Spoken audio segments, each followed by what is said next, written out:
आज एक प्रतियोगिता यहाँ पे आयोजित की जा रही है जिसका नाम है वाद विवाद प्रतियोगिता। हम अपने दोस्तों के घर में जाके पढ़ सकते थे किताब गाइड से किताब से। लॉकडाउन में बाहर जाना पड़ा था। औरों की बात नहीं कर रहा हूँ, मैं उस बच्चे की बात कर रहा हूँ जिसके पास कोई किताब नहीं होगी, गाइड नहीं होगी, मोबाइल फ़ोन नहीं होगा। अगर उसने मोबाइल फ़ोन ले भी लिया तो वो हर महीने पे 250 रुपये कहाँ से लाएगा उसमें रिचार्ज कराने के लिए। सरकार उसको रुपए देती है। सरकार क्यों देगी रुपया? वो सरकार का क्या लगता है? एक मिनट सोचने थे। हाँ, बताइए। सरकार की जनता है, हमें उनको वोट देती है। अच्छा, बहुत बढ़िया। कह रहे हैं कि देश का भविष्य है, आने वाला कल है। अगर वो ही स्टडी नहीं करेगा तो फिर क्या होगा? अन्य भी तो कर सकते हैं। कोई नहीं करेगा तो क्या होगा?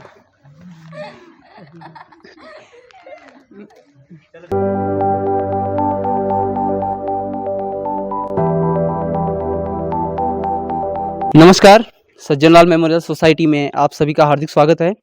आज एक प्रतियोगिता यहाँ पे आयोजित की जा रही है जिसका नाम है वाद विवाद प्रतियोगिता, जिसका विषय है लॉकडाउन पर ऑनलाइन पढ़ाई।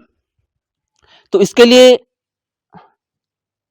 दो पक्ष रखे गए हैं, पक्ष और विपक्ष।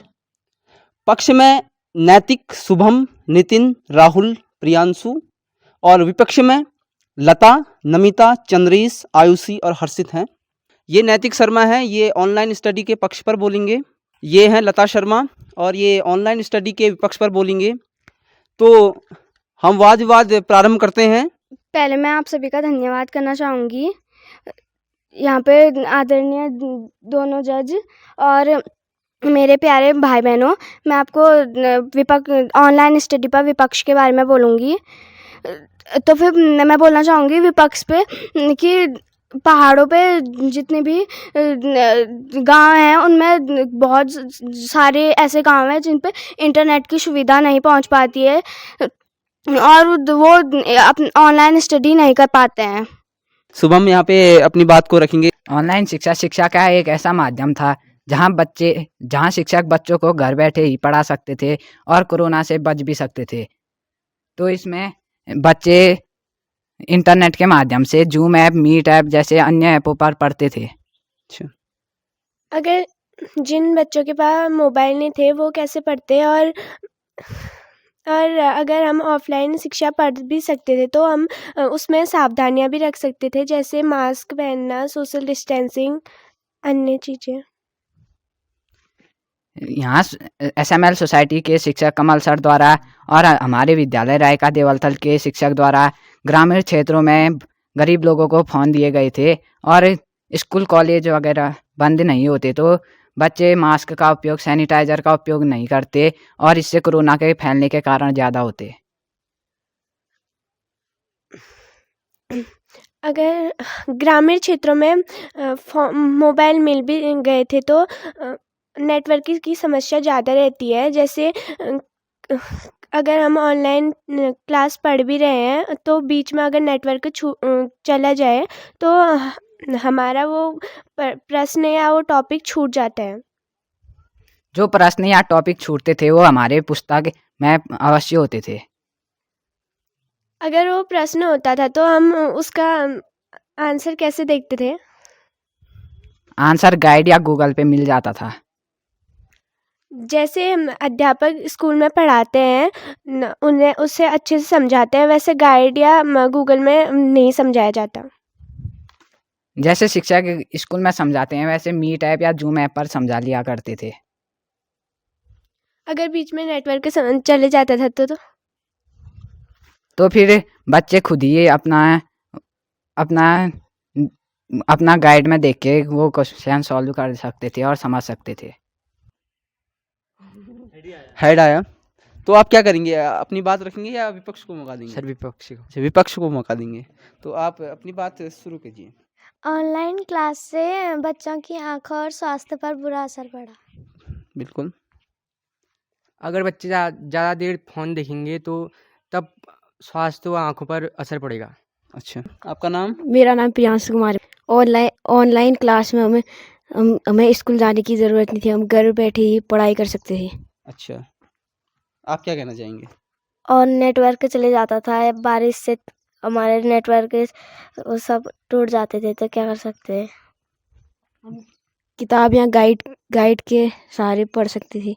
अच्छा, और कोई गरीब बच्चों के पास किताब और गाइड ना हो तो हम अपने दोस्तों के घर में जाके पढ़ सकते थे, किताब से।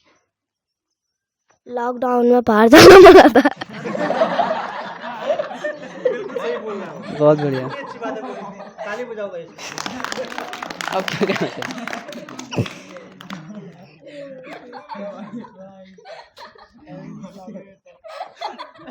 जो ऑनलाइन ज़्यादा देर रहता था उसे फ़ोन की लत भी लग सकती थी। तो उससे कौन बोलता था इतनी देर लगे रहो? जो ऑनलाइन पढ़ाई होती थी, मतलब कि उसमें इंस्टाग्राम या व्हाट्सअप, उसमें मतलब आदमी डिस्टर्ब उसके मैसेजों से डिस्टर्ब हो सकता था, मतलब जो ऑनलाइन पढ़ते थे हम। मैसेज इंस्टाग्राम काट दो तो फिर कैसे हो सकता था? मतलब और भी ऐप हैं जो मतलब जिससे और भी डिस्टर्ब हो सकता है हर मैसेज से। हम लोग अगर सब मैसेजों का नोटिफिकेशन ही ऑफ कर दे तो फिर कैसे होगा? बहुत बढ़िया।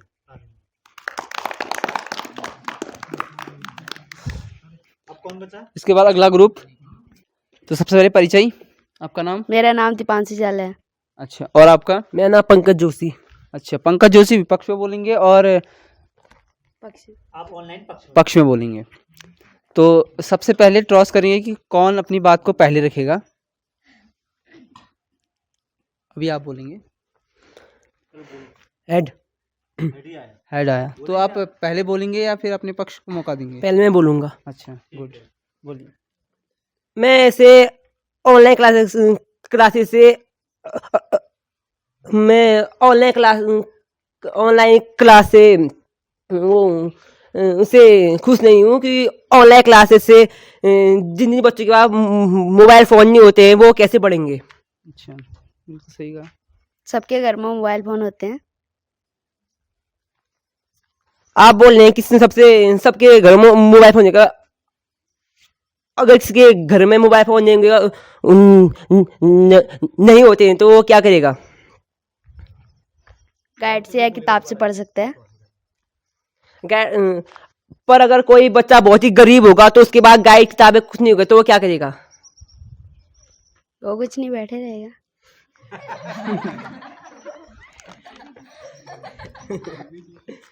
ठीक है, अपना बता के बोलते रहो आप। अब देखिए टॉपिक में चलो आप। तो आप क्या बोल सकते हो, बैठे रहेगा, वो देश का वो होगा, भविष्य होगा, वो किताब नहीं पढ़ेगा तो क्या होगा? क्या बोला सर, दोबारा बोलो। अच्छा, इस बात को दोबारा से आप बोल दीजिए। वो देश का भविष्य है, अगर वो किताब नहीं पढ़ेगा तो क्या होगा? अच्छा, वो कह रहे हैं कि देश का भविष्य है, आने वाला कल है, अगर वो ही स्टडी नहीं करेगा तो फिर क्या होगा? अन्य भी तो कर सकते हैं। कोई नहीं करेगा तो क्या होगा? मैं औरों की बात नहीं कर रहा हूँ, मैं उसी बच्चे की बात कर रहा हूँ जिसके पास कोई किताब नहीं होगी, गाइड नहीं होगी, मोबाइल फ़ोन नहीं होगा। अगर उसने मोबाइल फ़ोन ले भी लिया तो वो हर महीने पे 250 रुपये कहाँ से लाएगा उसमें रिचार्ज कराने के लिए? सरकार उसको रुपए देती है। सरकार क्यों देगी रुपया? वो सरकार का क्या लगता है?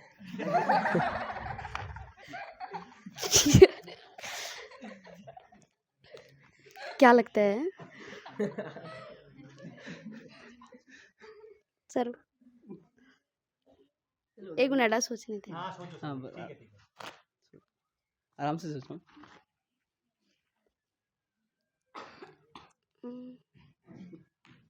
बताइए। सरकार की जनता है, हमें उनको वोट देती है। अच्छा, बहुत बढ़िया।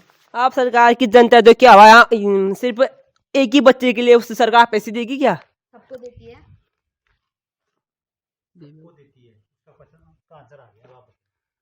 सबको दे दे तो सरकार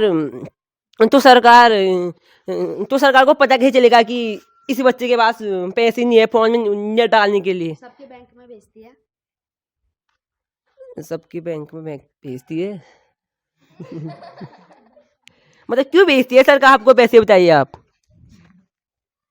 वो अपने घर की आर्थिक स्थिति ठीक कर सके। सरकार तो आर्थिक स्थिति ठीक करने के लिए देती है, फोन में नेट आने के लिए क्यों देगी? बच्चे ऑनलाइन स्टडी कर सकें इसलिए। ऑनलाइन स्टडी इससे अच्छा तो बच्चा स्कूल जाता सोशल सोशल डिस्टेंसिंग में और मास्क पहनता। सर एक बार इससे दोबारा बुलवाओ ना। अच्छा यही बात आप दोबारा बोल इससे अच्छा तो बच्चा स्कूल में जाता, वहाँ टीचर उसको अच्छे से पढ़ाते और बच्चे की समझ में भी आता। टीचर बाहर से आता और वो संक्रमित होगा, बच्चा भी तो संक्रमित होगा। बिल्कुल। बच्चा मास्क भी तो पहन सकता है। किसी कारणवश वो भी, किसी भूलवश बच्चा भी तो संक्रमित हो सकता है। अगर बच्चा दूर दूर बैठेंगे तो कैसे हो सकता है? किसी कैसे भी, अगर हमने अगर टीचर संक्रमित है, टीचर ने किसी जगह पे छू दिया, अगर हमने भी छू दिया हम भी तो संक्रमित होंगे। बिल्कुल। तो इसके लिए सरकार ने वो बनाए हैं, सैनिटाइजर बनाए हैं। जब सैनिटाइजर का प्रयोग करना भूल जाता है बच्चा। क्यों उसको याद रखना चाहिए? अगर सैनिटाइजर नहीं करेंगे तो हाथ से जर्म्स भी तो आ सकते हैं क्लास में। सर मैंने दोबारा नहीं सुना। दोबारा इसी बात को अगर बच्चे को वैसे सैनिटाइजर तो लगाना ही चाहिए। अगर बच्चा सैनिटाइजर नहीं लगाएगा तो हाथ में कीटाणु आ जाएंगे और जैसे किसी बच्चे को अपनी किताब देगा, वो किताब छुएगा तो उसमें भी वो जर्म्स जा सकते हैं। उससे पहले आपने कहा था बच्चा फोन में पैसे कैसे डालेगा, रिचार्ज कैसे करेगा, तो सैनिटाइजर कहाँ से खरीदेगा? सैनिटाइजर तो स्कूल के लोग ला सकते हैं ना। कौन लाएगा? टीचर लाएंगे और कौन लाएगा? सबके लिए थोड़ी लाएंगे, फिर सबके लिए थोड़ी लाएंगे। बहुत बहुत धन्यवाद। इसके बाद इस कार्यक्रम की अंतिम ग्रुप कौन है? सौम्या और अंकित। तुम्हें ठंडा काफी हो रहा है क्या? तुम भी बता दो अभी।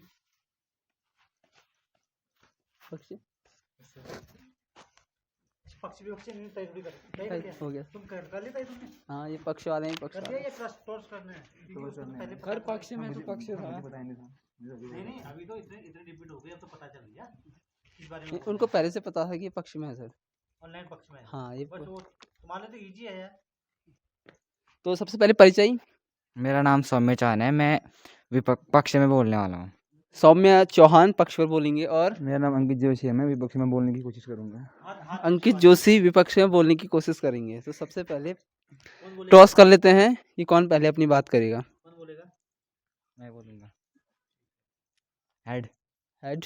रेडी है? अभी स्टार्ट कीजिए। हाँ विपक्ष पर। मतलब आपने ऑनलाइन विपक्ष का मतलब क्या हुआ कि जो लोग हेलो जैसे ये पक्ष में बोलेंगे, मैं उसकी बात काटने के लिए विपक्ष में बात करूंगा। हाँ वो ऑनलाइन के सपोर्ट में है कि ऑनलाइन ही क्लास होती है, स्कूल नहीं खुलते, ठीक था, वो अच्छा हो रहा था। अब तुम हो ऑफलाइन के पक्ष में कि ऑफलाइन अच्छा है। अब बताओ, स्टार्ट करो। जैसे बच्चा स्कूल में पढ़ता है तो टीचर की नज़रों के सामने उसकी एक्टिविटीज आती है। अगर वो घर में ऑनलाइन मोबाइल में देखेगा तो पेरेंट्स के लिए तो वो पढ़ रहा है, तो किसी और एक्टिविटी में भी ध्यान दे सकता है। तो पेरेंट्स अपने बच्चे के सामने बैठ के उसे पढ़ा सकते हैं, उस पर निगरानी कर सकते हैं कि बच्चा कैसा पढ़ रहा है, कैसा परफॉर्मेंस कर रहा है। हर टाइम को पेरेंट्स को टाइम नहीं होता है कि बच्चे के सामने बैठे रहें। तो 1-2 घंटा तो कोई भी पेरेंट्स निकाल सकता है अपने बच्चे की स्टडी के लिए। क्या पता पेरेंट्स को कुछ काम पड़ जाए, वो ना आ पाए बच्चे के सामने। तो बच्चा खुद से तो ऐसा करेगा नहीं कि मेरी स्टडी छूट जाए। जो बच्चा पढ़ने वाला होगा वो तो पढ़ेगा ही अपना अच्छी से। और 10% बच्चे पढ़ते हैं, बाकी तो अन्य सोशल नेटवर्किंग जैसे गेम वेम खेलते रहते हैं। पेरेंट्स की नज़र में तो पढ़ रहे हैं तो वो तो कुछ और ही काम कर रहे होते हैं फ़ोन में। तो जिस बच्चे को पढ़ना है वो तो ऐसे काम नहीं करेगा ना। जिसको पढ़ना है वो तो अपनी क्लासें रेगुलर अटेंड करेगा, और जो बच्चा पहले से ही पढ़ने में अच्छा नहीं है वो उसको तो जो मतलब नहीं है पढ़ाई करने से, वो तो ऐसा ही करेगा। उसको पेरेंट्स को अपने बच्चों पे ध्यान देना चाहिए। जरूरी नहीं कि पढ़ने वाला बच्चा भी हमेशा ही ऑनलाइन पढ़ाई कर सके, कोई कोई कभी और अन्य एक्टिविटी भी कर सकता है वो। तो अन्य एक्टिविटी भी बहुत होती है फ़ोनों में कि और भी चीज़ें होती है फ़ोनों में सीखने के लिए अलग अलग चीज़ें बहुत सारे ऐप हैं। पढ़ाई के अलावा और भी बहुत चीज़ कर सकते हैं फ़ोन में। जैसे कि आप लोग सभी लोग जानते हो कि आज कौन सा कंपटीशन था, तो कोरोना के दौरान जो ऑनलाइन स्टडी के बारे में यहाँ पे डिबेट होना था वो हो गया है। तो इससे पता चला कि कौन बच्चा कितना ज़्यादा एक्टिव है और क्या बोल सकता है विपक्ष और पक्ष में। यहाँ पर जिन बच्चों ने पक्ष या विपक्ष में जो भी बात रखी, शायद मुझे लगता है कि लाइफ में तुम्हारे साथ ये पहला एक ऐसा मौका मिला होगा जहाँ पर ऐसे डिबेट करने का मौका मिला। हालांकि आप अन्य गतिविधियों में गांव में क्रिकेट खेलते हैं तो वहाँ पर पक्ष विपक्ष में झगड़ा भी होता होगा, तो वो बात अलग थी। यहाँ पर बुद्धि का और विवेक का इस्तेमाल करना था, उसमें काफ़ी अच्छा आप लोगों ने पक्ष और विपक्ष के रूप में भूमिका निभाई। तो हम लोग संभवतः कल तक आपको निष्कर्ष भेज देंगे, हम सर को मैसेज कर देंगे कि ये बच्चे अगले राउंड के लिए, अगले राउंड में, क्योंकि फिर राउंड कम होते रहेगा ना, जो लोग वो हो जाएंगे मतलब वीक रहेंगे उसको हम अभी फ़िलहाल के लिए रेस्ट कराएंगे। बाकी जो स्ट्रॉन्ग होंगे उनको मौका देंगे कि वो अगले आने वाले संडे या फिर आने वाली जो छुट्टी होगी, जिस दिन छुट्टी रहेगी उस दिन अगला डिबेट स्टार्ट हो किसी अन्य कार्य के लिए। यानी कि जैसे आज था ऑनलाइन और ऑफलाइन के बारे में था, तो अगला कोई डिबेट किसी और बारे में हम आपको एक मैसेज दे देंगे सर के माध्यम से, तो वो आपको मिलेगा। और जो लोग ऑनलाइन पक्ष या विपक्ष में माना इस बार रह जाते हैं, तो ये कतई न सोचें कि वो हार गए हैं, क्योंकि आप हारे नहीं हैं। आप पहली बार आप इस इस प्रतियोगिता में आपने अपनी भूमिका निभाई है और बहुत अच्छे से निभाई है। मैं देख रहा था कि अभी 2-4 लोग कौन-कौन थे जो आज स्टार्टिंग में आज इन्होंने बोला, 1, 2, 3, 4। हालाँकि इनमें से शायद सोमेश को तो पहले से पता था शायद ना, उनको भी पता था। लेकिन 2-3 लोग थे जिनको पता ना होते हुए भी इस प्रतियोगिता में आपके हफ्ते भर की जो तैयारी थी उसको भी इन्होंने फेस कर लिया। तो इनके लिए भी जोरदार तालियां बजाइए, क्योंकि इनको पता ना होते हुए भी बहुत अच्छा डिबेट में हिस्सा लिया। तो हम आप सभी को शुभकामनाएं देंगे। और ऑनलाइन पक्ष और विपक्ष के बारे में मैं सभी हमारे शिक्षक महोदय, हमारे योगेश जी, मैम से भी और मैं स्वतः ही आपको ऑनलाइन पक्ष और विपक्ष दोनों के बारे में एक छोटा सा हम लोग आपको बताते थे, ताकि भविष्य में आप क्या चीज़ आपसे छूट गई है वो भी आप समझें। अब मैं चलता हूँ ऑनलाइन पक्ष के रूप में। ऑनलाइन पक्ष के रूप में अगर मैं बोलूँ, तो अगर मैं मेरी बारी आती है तो मैं बोलूँगा कि ऑनलाइन पढ़ाई ऐसी थी जिसमें हमें सुबह उठ के, नहा के, नाश्ता करके, दौड़ के, भाग के स्कूल के लिए दौड़ लगानी नहीं पड़ती थी, टेंशन नहीं लेना पड़ता था। आराम से उठे हैं, मम्मी चाय दे दे रही है, खाना दे दे रही है, उसके बाद अचानक से फिर मोबाइल में मैसेज आता है, काम करना है। बिस्तर में बैठ के भी हम लोग काम कर रहे थे, बड़ा मज़ा आ रहा था। ये हम ऑनलाइन के पक्ष में है। ऑनलाइन पक्ष वाला ये बोलेगा, ऑफलाइन वाला बोलेगा कि ऐसे तो हमारा अनुशासन खत्म हो जाएगा, हमारा डेली की दिनचर्या खत्म हो जाएगी। हम सुबह टाइम से नहीं उठेंगे, अनुशासित नहीं रहेंगे, तो हमारा जीवन भी तो नष्ट होगा। हालांकि आज ऑनलाइन चल रही है, विपक्ष वाला बोलेगा आज ऑनलाइन चल रही है, लेकिन जीवन ऑनलाइन नहीं चलता, जीवन ऑफलाइन ही चलता है। अगर आपको 100 रुपये का रिचार्ज भी करना है या आपको टॉफ़ी बिस्कुट भी खरीदना है, तो आप अपने घर से बाहर तो निकलेंगे ही। जब तक आपको वो व्यवहार का पता नहीं होगा, आपके शिक्षक आपको बताएंगे नहीं कि किससे कैसे व्यवहार करना है, कैसे बोलना है, कैसे आपने एग्जाम में तैयारी करनी है, तब तक वो मैं नहीं समझ पाऊँगा। ऑनलाइन वाले बोलेगा, कहना तो आपका सरल है, लेकिन मेरे लिए ये एक ऐसा सुविधा थी कि मैं आज यहाँ से देवलथल मुझे जाना पड़ता था, आधा 1 घंटा लगता है, आज मुझे वो दौड़ नहीं करनी पड़ती। ये ऑनलाइन पक्ष और विपक्ष में। और इसमें स्ट्रॉन्ग पॉइंट किसके लिए सबसे ज़्यादा ज़बरदस्त था? जो ऑनलाइन विपक्ष में था। क्यों था? क्योंकि उसने तो अभी तक ऑनलाइन विपक्ष में पढ़ा, मात्र अभी 2 साल तो तुम्हारे बीते हैं जो ऑनलाइन पक्ष में पढ़े हो। तो ऑनलाइन पक्ष में बोलना बड़ा टफ काम था, उसको भी आपने बखूबी निभाया, उसके लिए धन्यवाद। और मैं निवेदन करूंगा कि आप भी ऑनलाइन पक्ष या विपक्ष में दोनों में छोटी छोटी बातें बता दें, और मैम भी, ताकि बच्चों को जो कमियां रह गई है वो भी बता सकें। अब पहले आप बताइए, फिर लास्ट में मैं करता हूँ। हाँ ऐसा करना। पकड़िए। ऑनलाइन स्टडी के बारे में जैसे मैं बताऊँ तो आप सभी पक्ष से जैसे मैं बोलूँ तो ऑनलाइन स्टडी आजकल जैसे ही टेक्नोलॉजी का ज़माना हो गया है, तो बहुत सारे देशों में ज़्यादा काम ऑनलाइन ही होता है, हर जगह ऑनलाइन ही होता है। तो इस वजह से मैं अभी पक्ष में बोलूँगी कि ऑनलाइन स्टडी अच्छी है, क्योंकि इससे सीखने को बहुत कुछ मिल सकता है आपको, और बहुत लोग इससे ही एक्टिव हुए हैं ऑनलाइन स्टडी से। कितने लोगों को ये नहीं पता था कि फ़ोन कैसे चलाते हैं, उसमें क्या क्या होता है, कौन कौन से प्रोग्राम होते हैं, कौन कौन से सॉफ्टवेयर उसमें होते हैं, और कौन कौन सी कंपनी किस किस कंपनी के फ़ोन होते हैं, ये सब अभी तक किसी को पता नहीं था। जब ये कोरोना महामारी जैसी बीमारी आई, तब पता चला कि लोगों को फ़ोन भी होते हैं। कई लोगों को पता नहीं था कि ज़्यादा तो आप लोगों ने देखा होगा कि कीपैड, या बहुत से कम लोगों के पास देखा होगा स्मार्टफ़ोन।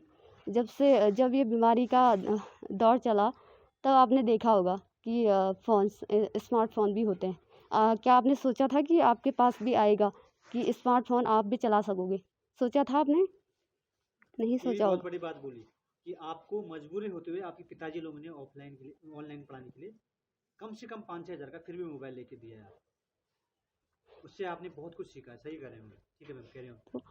तो आपने बहुत कुछ सीखा होगा, ज़्यादातर आपके पेरेंट्स लोगों ने भी बहुत ध्यान दिया होगा, न चाहकर भी आपके पेरेंट्स लोगों ने ध्यान दिया होगा कि मेरा बच्चा पढ़े, आगे बढ़े। क्योंकि उस टाइम पे ये तो नहीं था कि हम पढ़ें या स्कूल जाएं या घर से बाहर निकलें, क्योंकि उस समय बहुत बड़ी महामारी फैली थी पूरे देश में, पूरी दुनिया में। तो इस वजह से हमें कोई पढ़ाई से कोई उस समय उतना इम्पोर्टेंस नहीं था। उस समय हमें सिर्फ जान बचानी बहुत मुश्किल थी।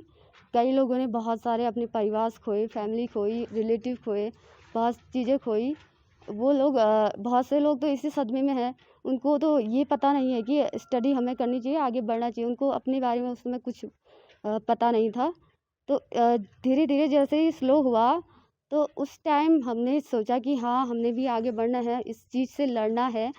तो तब ये सुविधा प्रदान की गई गवर्नमेंट से भी। थोड़ा बहुत हमने भी अपने पेरेंट्स लोगों से कहा कि हाँ, पढ़ाई करनी ज़रूरी है, तो आगे बढ़ना ज़रूरी है। तो इस चीज़ में हमने ध्यान देना शुरू किया। तो आज आप जहाँ भी देख रहे होंगे कि हर चीज़ ऑनलाइन ही हो रही है। बहुत सारे प्रोग्राम्स वगैरह देखे होंगे, और ऐसा भी है कि हर चीज़ हम पैसे कमाते हैं। ऐसा सुना है कि गेम्स वगैरह खेल के हम पैसे कमाते हैं घर बैठे। जो लोग बाहर नहीं जा सकते, जो शायद विकलांग होंगे, उनके लिए बहुत अच्छा है कि वो घर बैठे बैठे फ़ोन चला सके, यूज कर सके, उससे ही पैसा कमा सके। क्योंकि आजकल ज़्यादातर सोशल मीडिया का ज़्यादा प्रचार है। तो उनमें आप बहुत लोग देखते होंगे कि आजकल इंस्टाग्राम का सबसे ज़्यादा यूज़ किया जा रहा है, रील्स वगैरह बनाते हैं लोग, ऐसे ही पैसे कमाते हैं। लोगों ने छोड़ दिया है शिक्षा वगैरह ढूंढना। जो लोग ज़्यादा रिच होते हैं, वो लोग अपने अच्छे अच्छे कपड़े पहन के, ग्रूम्स अपने ठीक करके, तो वो लोग अपना ऐसे पैसे कमा लेते हैं। इस चीज़ में भी मैं थोड़ा सा पॉइंट ये रखना चाहूँगी कि ऑनलाइन पढ़ाई सही है, और ऑनलाइन जो हम स्मार्टफ़ोन की बात कर रहे हैं, वो सही है। और थोड़ा बहुत विपक्ष में बोलना ऑनलाइन शिक्षा जो है काफ़ी बढ़िया है। हालांकि जो है पहाड़, जो जहाँ हम रह रहे हैं पहाड़ी एरिया में, वहाँ पे थोड़ा सा दिक्कत जो है नेटवर्क का इशू रहता है। और दूसरी चीज़ है कि जो है यहाँ पे जो है नेटवर्क का इश्यू है। दूसरा जो है लोग आर्थिक रूप से कमज़ोर यहाँ पे रहते हैं। आज आप लोग देखते होंगे कि पर मंथ जो है लोग रिचार्ज करवाते हैं। जो है अगर एक पुअर फैमिली का बंदा जो सुबह दिन भर काम करके शाम को जो है अपना खाने के लिए अर्जित करता है, वो जो है पर मंथ रिचार्ज कैसे करवाएगा? महामारी किसी 1 महीने या 2 महीने में ख़त्म नहीं हुई, पूरे साल भर, साल 2 साल रही। तो 1 महीने की बात अगर होती तो कैसे न कैसे एडजस्टमेंट हो जाता। लेकिन जो है बात लंबे समय की थी, तो उतने लंबे समय में जो है ऑनलाइन शिक्षा से जुड़ पाना कहीं न कहीं पहाड़ के लोगों के लिए एक चैलेंज के रूप में था। तो ये जो है नेगेटिव व्यू अगर हम देखें ऑनलाइन स्टडी का तो ये था। और पॉजिटिव व्यू देखें तो बहुत सारा पॉजिटिव व्यू भी है, क्योंकि हमें जो है बहुत सारी चीज़ें सीखने को मिली। कई लोगों ने जो है जूम ऐप या मीट जो भी वो ऐप्स के माध्यम से वीडियो कॉलिंग से काफ़ी लोगों से जुड़े। इन चीज़ों के बारे में आपको पहले मालूम नहीं था। आपको ये पता नहीं था कि एक साथ जो है हम काफ़ी लोग नेटवर्क के माध्यम से एक दूसरे से जुड़ सकते हैं। ये जो है इस लॉकडाउन की शिक्षा ने हमें सिखाया। काफ़ी लोगों के घर पे स्मार्टफ़ोन नहीं था, जैसे-तैसे करके उनके गार्जियंस ने जो है उनको स्मार्टफ़ोन दिया। स्मार्टफ़ोन की ज़रूरत काफ़ी है इस टाइम पे हमें, अगर उसको पॉजिटिव रूप में देखें तब। तो काफ़ी विस्तृत रूप से जो है सर ने आपको बता दिया, मैम ने आपको बता दिया।